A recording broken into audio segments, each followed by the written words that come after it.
mysterious traveler.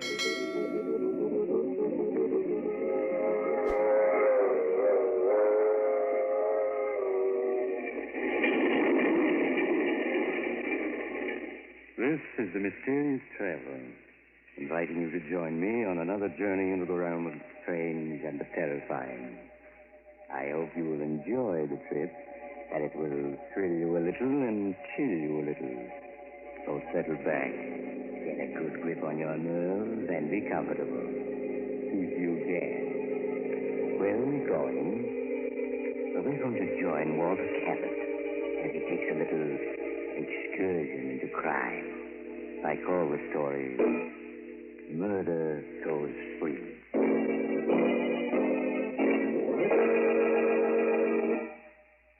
Late one foggy evening, several years ago, as I was walking along one of the main streets of a large city, I was stopped by an elderly man who seemed unusually agitated.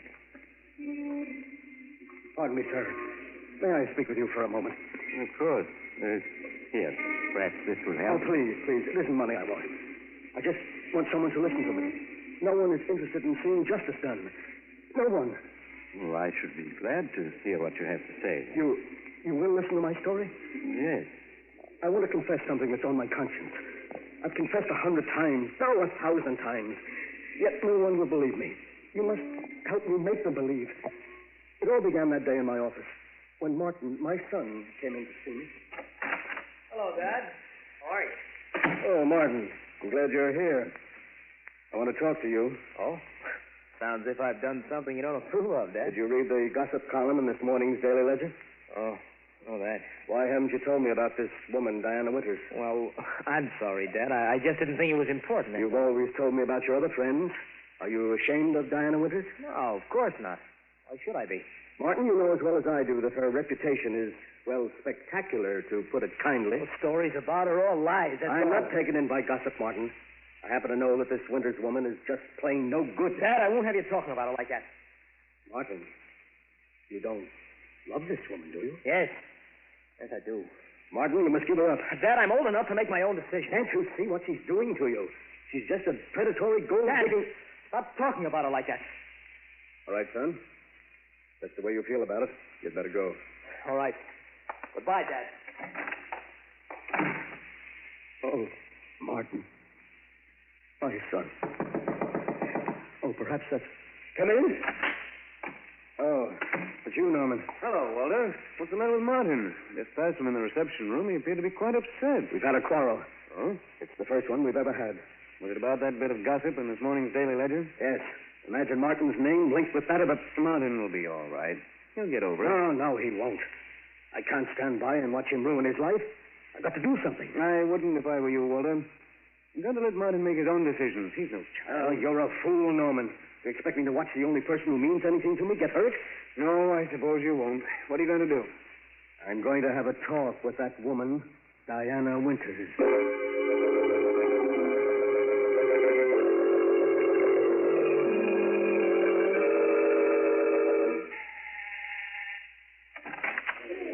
Hello. Oh, good evening. Are you Miss Winters? Yes. Won't you come in? Thank you. My name is Walter Cabot. Oh. Walter Cabot. I see. And I have a word in private with you. Really, I have guessed, It Mr. Cabot. will only take a few minutes. Well, all right. Come this way. Thank you.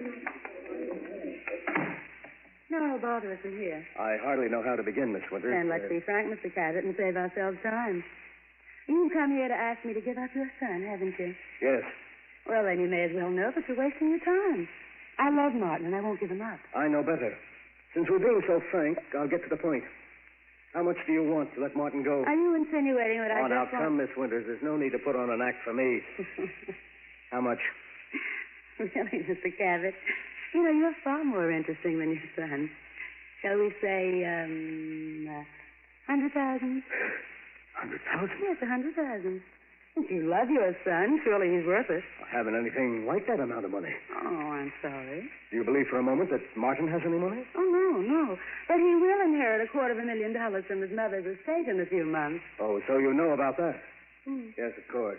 What other reason would you have for leading Martin on? None that I can think of. What if I were to tell Martin of our conversation? He wouldn't believe you. You can't do this to him. I'm afraid I must be getting back to my guest, Mr. Cabot. Now, wait, please. Please listen to me. Martin is everything I have.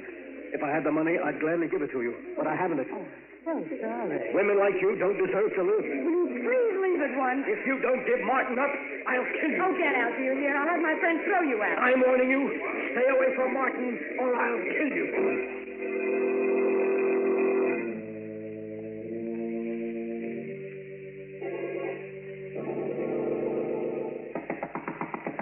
Come in.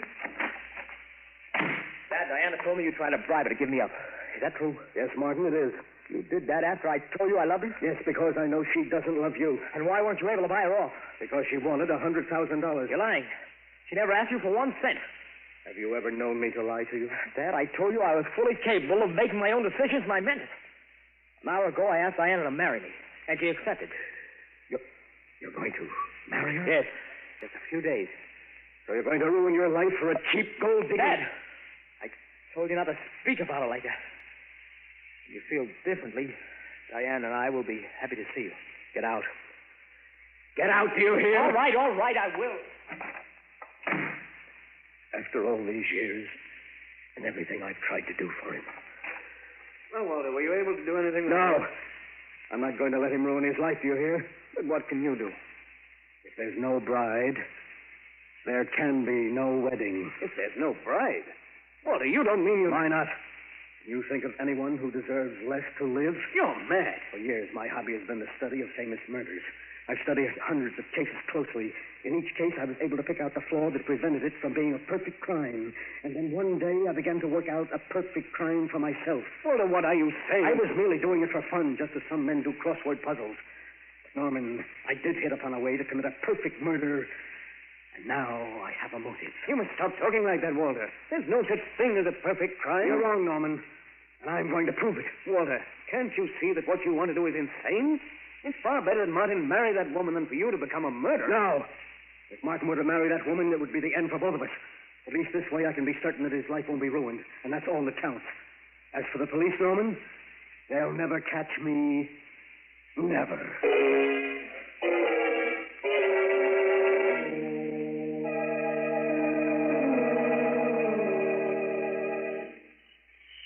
Pardon me, sir. Can you tell me the name of this horrible place?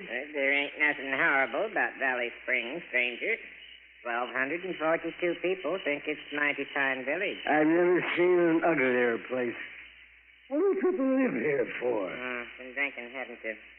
Well, I'm warning you, mister. You'd better stop insulting this village, or I'll run you in. I'm the village constable. Oh, so you're gonna get rough, eh? Well, take this. Hey, I'll learn you to push the law around. You're under arrest for drunkenness and disorderly conduct. You and me are going to see George Hutchins, Justice of the Peace.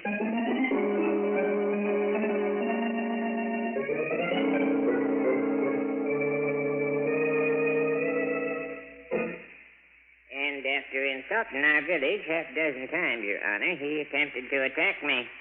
And that's when I arrested him. Did right, Pete. What you got to say to the charges, mister... What's your name? I'm not gonna tell it. He sure had a jug full, Your Honor. Charge is drunkenness, disorderly conduct. How do you plead, stranger? Gilly, Your Honor, Gilly. Yeah. Well, stranger, seeing you admit your guilt, I'll only fine you $20. Well, if I don't want to pay? Well, I'm afraid in that case you just spend the night in cash. I won't be intimidated. I'm not gonna pay my fine, and you can't make me. Oh, dear. Pete, looks like you'll have to lock him up tonight. Take him away.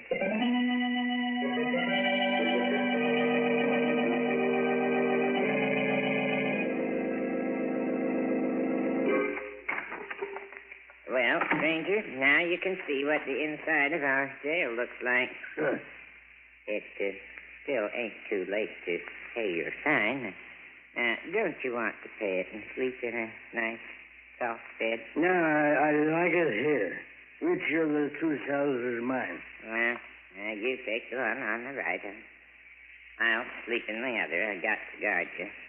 Go ahead, get in so I can lock the door. Just as you say, Constable. I don't want to hear anything out here till morning. I'll have enough trouble sleeping in here without you bothering me. I'll be so quiet, Constable, you won't even know I'm here. We dream.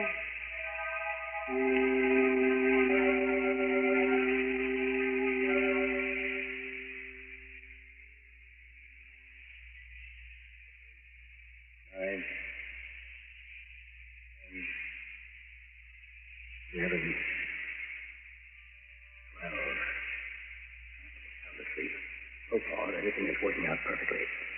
Where did I hide that skeleton key? Oh, yes, here it is. Mustn't wake up the constable or it'll spoil everything. Easy now, easy. There, it's unlocked. I knew this old place would be perfect for my plan. Now, if only the door doesn't creak as I open it. Softly, softly. Oh, he's waking up. No. He's going back to sleep. There, I'm out. Now to get to the car and drive to the city for the most important part of the plan.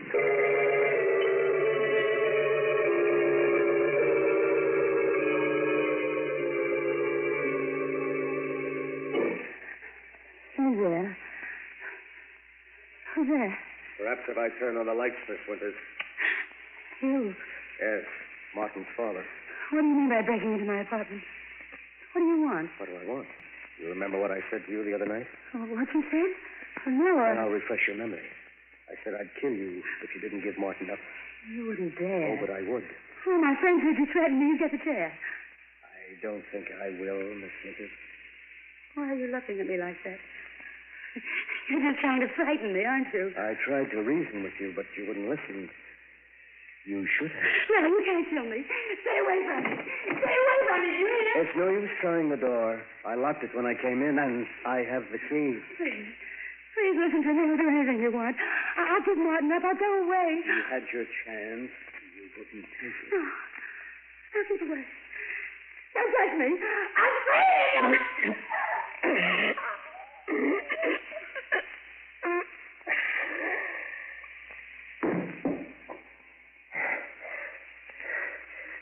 There.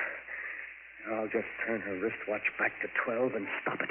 The exact time I was being arrested in Valley Spring, and my son is free. Free.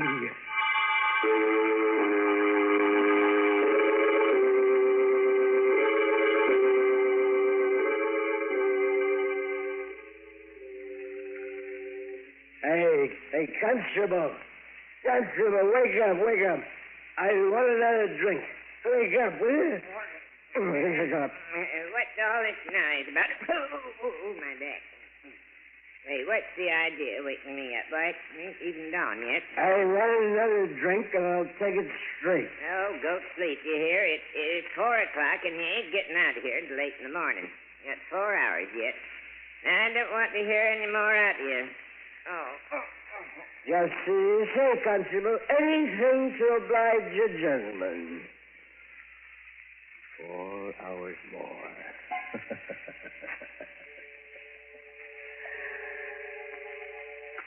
Good. Now I've established the fact that the constable spoke to me at 4 o'clock in the morning in my cell, and that I was very drunk. Oh, the perfect crime. Everything's worked out exactly as I planned. The police will never be able to prove a thing. In a few months, the murder will just be a thing of the past. And Martin and I will once more be as close as ever.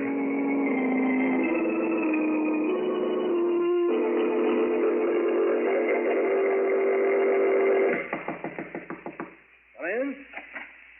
Oh, hello, Kelly. Well, how's the DA's office this morning? Well, so I finally caught up with you. My partner told me a few minutes ago that you've been looking for me. Looking What's on for your you? That's putting it mildly. There's been a 5-state alarm out for you for the past 24 hours. What? Where have you been the last few days? I've been vacationing at a small resort 100 miles upstate. Kind of sudden vacation, wasn't it? What? Even your partner didn't know where you were. Well, I went there on the spur of the moment. Oh, you did, huh? Yes. And where were you on the night of the 22nd? The night Diana Winters was murdered. Say, I read about that, Kelly. That's rather an Stop stalling. Where were you? Frankly, Kelly, I don't recall where I was that night. I'm afraid I was a little drunk.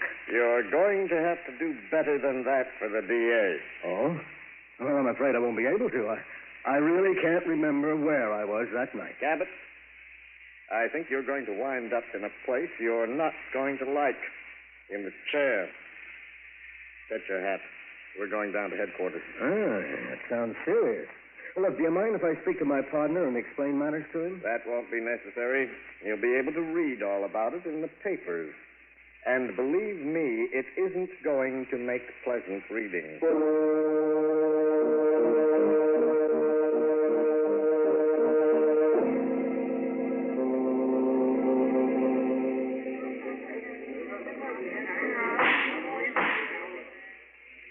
A dozen witnesses have testified that the defendant, Walter Cabot, threatened to kill Diana Winters. And how has the defense replied to the charges of the state? It hasn't. Can we accept the flimsy story of the defendant?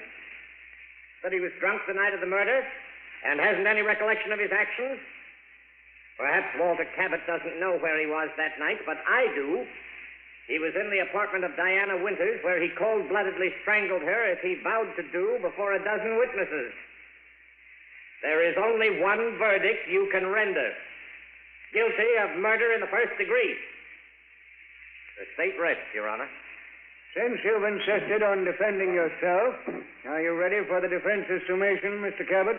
Your Honor, I've often observed the strange twists of fate by which a man is saved or condemned.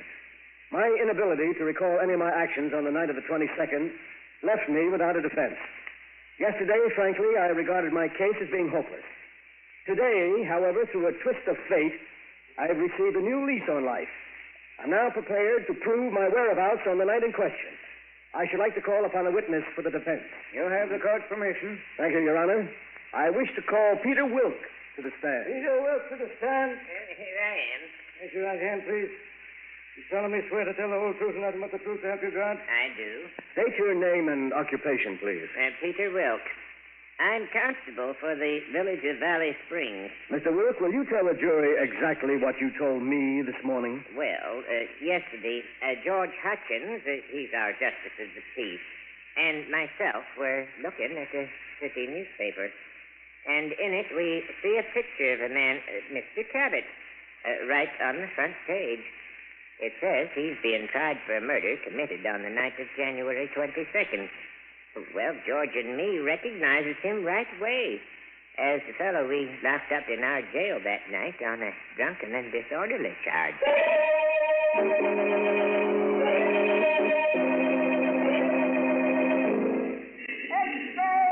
Extra, get your evening papers. Walter Cabot acquitted. Read all about it. Read all about it.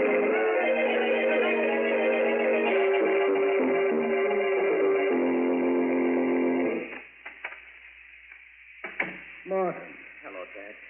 How are you, son? Oh, it's good to see you again after all these months. Oh, Dad, can you ever forgive me for having run away when you needed me? Forgive you? There's nothing to forgive, son. Dad, I know now how right you were about Diana. Oh, you don't know how happy it makes me to hear you say that, son. I've been through a great deal lately, but it doesn't matter now that I have you back. Oh, Dad, I'm glad to be back. I promise you I'll never let you down again. Oh,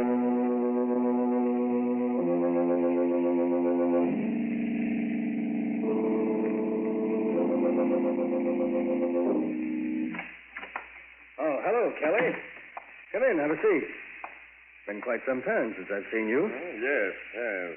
Last time you were here, you put the cuffs on me for the Winters murder. Well, mistakes will happen. Anything on your mind, Kelly? No, nothing special. Just friendly call. Oh. Well, thanks for dropping in, Kelly. Oh, by the way, have you seen the latest edition? I know. Anything of interest happen? Yeah, you might find it interesting. It could mean a client for you. Oh, really?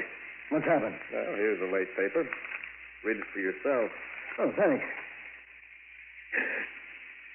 New suspect held for Winters' murder. Oh, no. Oh, it can't be. Why not? If you didn't kill Diana Winters, someone did. And we've got that someone down at headquarters. But you must be mistaken. What evidence have you got? Evidence? Yes.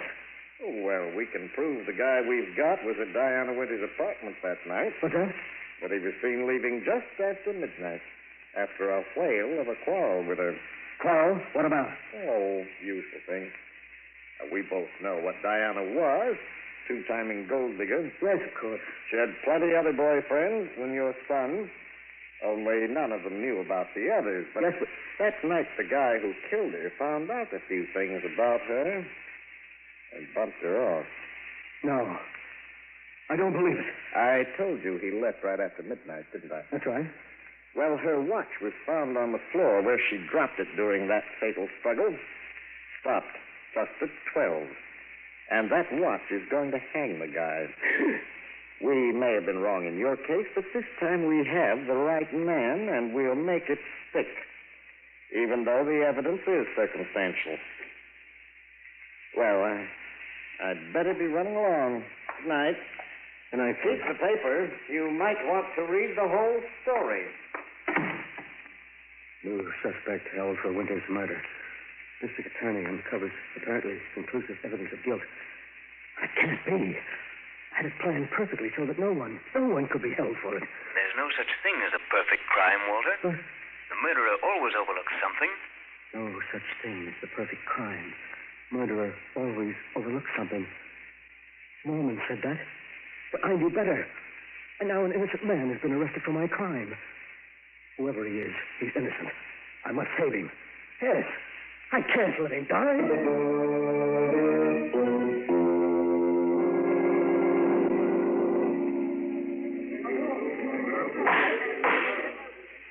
Gentlemen of the jury, you have reached a verdict. You have found the defendant guilty of murder in the first degree. Silence in the courtroom. No, it can't be. You're wrong. Silence in the courtroom. I'll have it cleared. Mr. Cabot, you'll kindly refrain from such outbursts. But, Your Honor, I protest. The evidence submitted by the state was purely circumstantial. There was no real... May I remind Mr. Cabot that this case may be appealed. Your oratory is quite uncalled for. But the prisoner is innocent, Your Honor. You haven't any right to... Another such outburst, Mr. Cabot, and I'll hold you for contempt of court. Your Honor, the defendant was convicted on purely circumstantial evidence. But I have positive proof of his innocence. Why did you wait until after the jury rendered a verdict to make this statement? I hoped, Your Honor, that the defendant would be acquitted and I wouldn't have to reveal my proof of his innocence, but I would like to do so now. Yeah, this is highly irregular, Mr. Cabot. But since the jury has already rendered its verdict and cannot be influenced, you may proceed. Thank you, Your Honor. I know for a certainty that the defendant is not guilty of the murder of Diana Winters. For it was I who committed the crime. In the courtroom. Mr. Cabot, you say you confessed the murder of Diana Winters? Yes, Your Honor. I and I alone am responsible for her death. You must believe me. Mr. Cabot, only 3 months ago you were acquitted of the murder of Diana Winters. You well know that a man may be tried only once for a crime. This confession now can do you no harm. The court sees your confession as being motivated only by your desire to see the defendant go free. No, Your Honor, that isn't true. I did murder Diana Winters. Then I broke her watch, and I set it back to 12 o'clock. You must believe me, you must. Bailiff, have Mr. Cabot escorted from this courtroom. Prisoner will remain in his cell. No, wait, Your Honor. Listen to me. He isn't guilty. I am. I'm the one.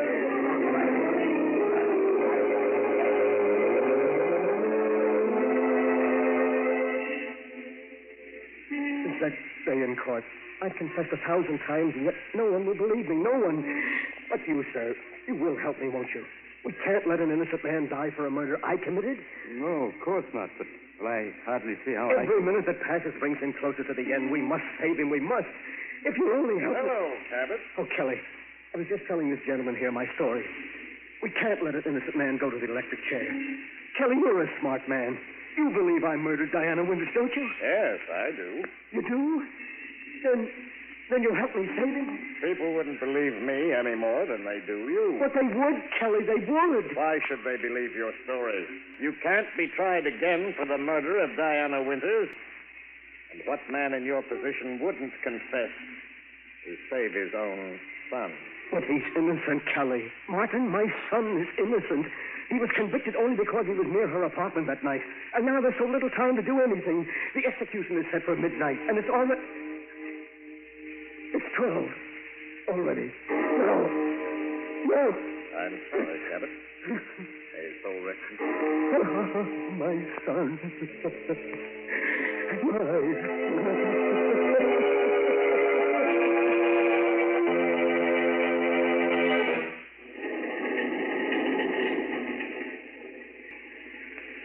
This is the mysterious traveler again.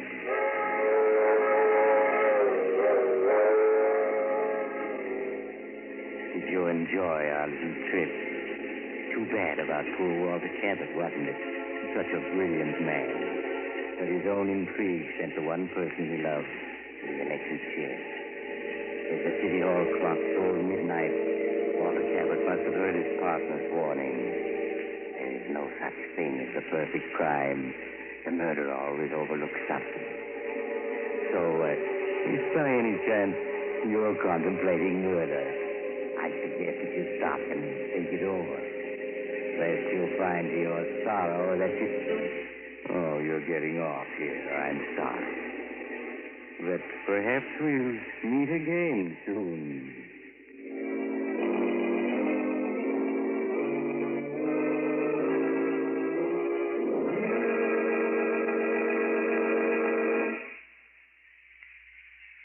You have just heard Chapter 67, the final chapter of this series of The Mysterious Traveler, Tales of the Strange and Terrifying. In tonight's story, Murder Goes Free, Ed Latimer played Walter Cabot, Tony Barrett played Martin, and Irene Winston played Diana. The Mysterious Traveler is written by Bob Arthur and David Cogan, and original music is played by Henry Silverne. The entire production is under the direction of Jock McGregor.